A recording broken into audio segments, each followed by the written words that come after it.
Astro Rahu Hindi channel में आपका फिर से स्वागत है।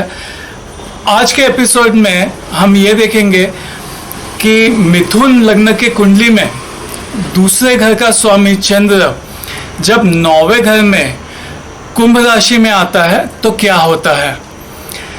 ये एपिसोड आपको अगर इंग्लिश में देखना हो तो एस्ट्रो राहु चैनल इंग्लिश में जाइए, वहाँ पे मैं इंग्लिश में सेम एपिसोड करता हूँ।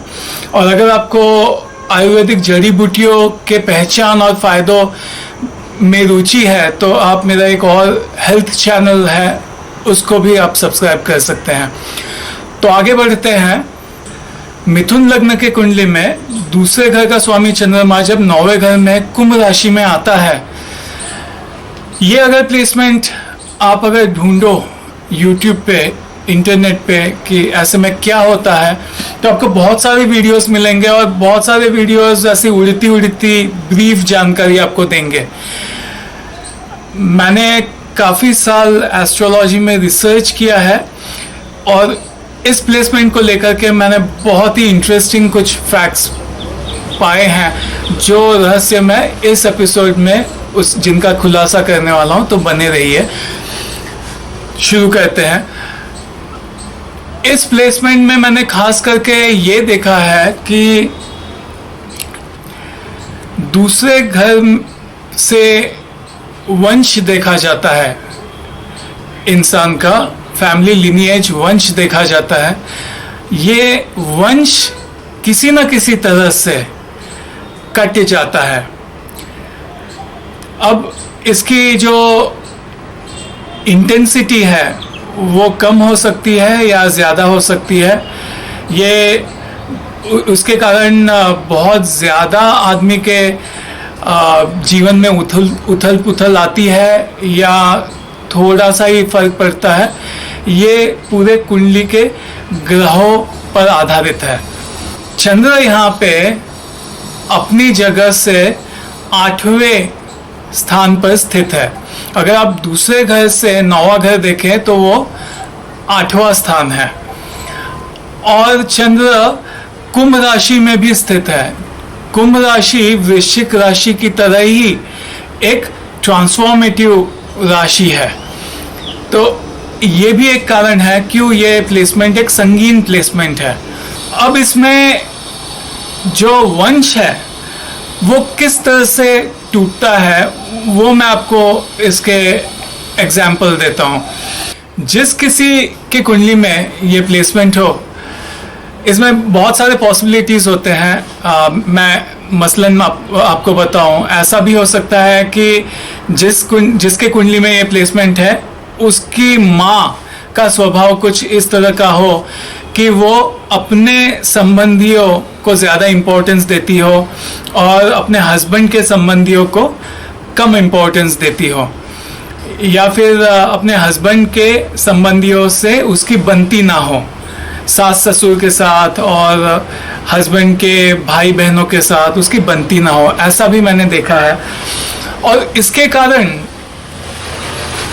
माँ ये चाहती है कि जो भी लड़का है या लड़की है जिसके कुंडली में ये प्लेसमेंट है वो खुद के संबंधियों के साथ अच्छा रिश्ता रखे, लेकिन हस्बैंड के संबंधियों के साथ वो चाहती है कि वहाँ पे वो इतना ध्यान ना दे। तो इस तरह से क्योंकि वंश देखा जाता है पिता के संबंधियों से, इसलिए माता के इस तरह से, माँ के इस तरह के बिहेवियर के कारण काफ़ी बार ये होता है कि वंश एक तरह से देखा जाए तो कट जाता है। ये भी मैंने देखा है। या फिर मैंने ऐसे बच्चों में भी ये प्लेसमेंट देखा है जिनके माता पिता कुछ बहुत आज़ाद ख्यालों के होते हैं और मॉडर्न होते हैं। और जैसे कि आजकल काफ़ी बार बच्चों को घर में इंग्लिश ही भाषा सिखाते हैं और मातृभाषा छोड़ करके और उसको अंग्रेज़ी में ही उसके साथ बात करते हैं, और खुद का जो वंश है और वंश से जुड़ी हुई जो मातृभाषा है और जो महत्व की सारे जो गुण है वंश को लेकर के, उसको जिस तरह से आजकल के फैमिलीज़ इम्पोर्टेंस नहीं देते हैं और ख़ुद को बहुत आज़ाद ख्यालों के और मॉडर्न समझते हैं, तो इस तरह के बच्चों के कुंडली में भी ये प्लेसमेंट होता है, क्योंकि किसी न किसी तरह से वो अपने वंश से कटे जाते हैं। या फिर अगर प्लेसमेंट बहुत ही ग्रहों के थोड़े संगीन हो, तो मैंने कुछ केसेस में ऐसा भी देखा है कि जिसके कुंडली में ये प्लेसमेंट है, उसके पिता की शुरुआती सालों में ही जब वो छोटा बच्चा हो तभी उनका निधन हो जाता है, और उसके कारण भी एक तरह से वंश से वो कट जाता है। ऐसा भी हो सकता है। या फिर और भी ज़्यादा अगर प्लैनेटरी प्लेसमेंट संगीन हो, तो ऐसा भी मैंने देखा है कि ये बच्चा जिसके कुंडली में ये प्लेसमेंट है, वो काफ़ी बार मैरिज के बाहर का बच्चा होता है, यानी कि माता पिता की शादी नहीं हुई होती है और फिर भी उनका बच्चा होता है, और ऐसे बच्चे के कुंडली में ये प्लेसमेंट होता है। ऐसा भी मैंने देखा है। तो किसी न किसी तरह से, चाहे संगीन ढंग से या फिर थोड़ा कोमल ढंग से, लेकिन इस प्लेसमेंट में जो वंश है उसका नाश ज़रूर होता है। ये मैंने खास करके देखा है इस प्लेसमेंट में। तो अब ये इसमें से ये क्या है या ये किस तरह से हो रहा है, ये देखने के लिए चौथा स्वामी, चौथे घर का स्वामी देखना बहुत ज़रूरी है। साथ ही साथ 9वें घर का स्वामी, 10वें घर का स्वामी, सूर्य का प्लेसमेंट भी देखना बहुत ज़रूरी है। ये मीन कुंडली में और नवम सात दोनों में ही उनकी स्थिति देखनी बहुत ज़रूरी है। साथ ही साथ जो माता पिता का सब चार्ट होता है, द्वादशमंशा चार्ट, वो भी ध्यान से देखना बहुत ज़रूरी है। ये देख करके पता लग सकता है कि एक्चुअली चंद्र के साथ यहाँ पे आखिर हो क्या रहा है। और यहाँ पे खास मैंने देखा है कि क्योंकि चंद्र 9वें घर में स्थित है, तो यहाँ पे माँ को पूजा पाठ में बहुत रस रुचि होती है और वो बहुत ही धार्मिक होती है। ये हर कुंडली में आपको देखने को मिलेगा जहाँ पे भी ये प्लेसमेंट हो।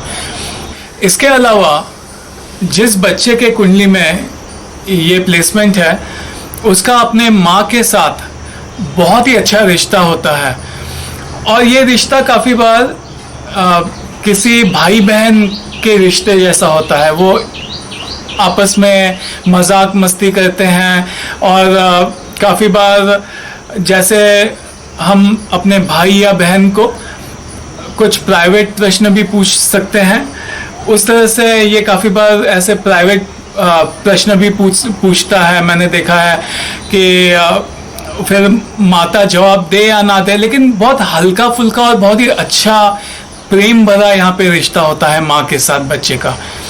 और बच्चे का माँ के ऊपर बहुत ही ज़्यादा प्रेम भी होता है, बहुत लगाव होता है। पूरे दिन वो माँ माँ माँ माँ करते रहता है।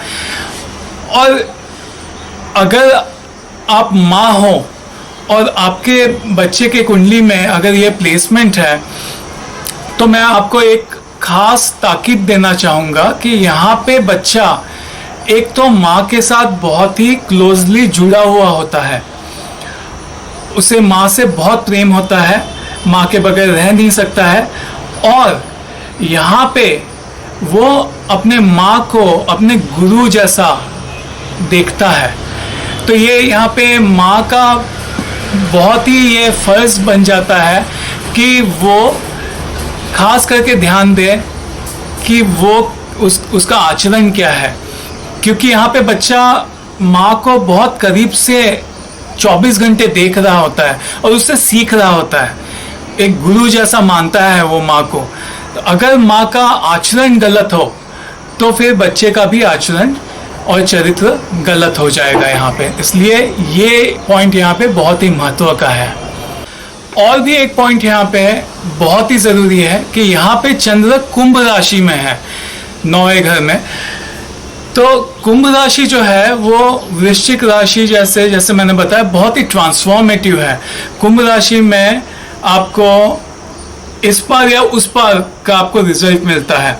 यानी कुंभ राशि में अगर चौथा स्वामी अच्छा है मीन कुंडली में, नवमसा में, द्वादशमशा चार्ट में, तो फिर माँ बहुत ही अच्छी होगी और वो बहुत ही प्रैक्टिकल होगी, साइंटिफिक होगी और आज़ाद ख्याल की होगी और बहुत ही वैज्ञानिक विचारों की होगी और बहुत ही अच्छी होगी। लेकिन अगर चौथा स्वामी थोड़ा उसकी परिस्थिति सही नहीं है मेन कुंडली में, नवमसा में, द्वादशमशा चार्ट में, तो फिर माता का स्वभाव बहुत खराब भी हो सकता है। माता का स्वभाव नियम तोड़ने वाला, बहुत हद से ज़्यादा आज़ाद ख्यालों वाला और उस आज़ाद ख्यालों के चक्कर में कुछ भी कर बैठना, इस तरह का भी हो सकता है।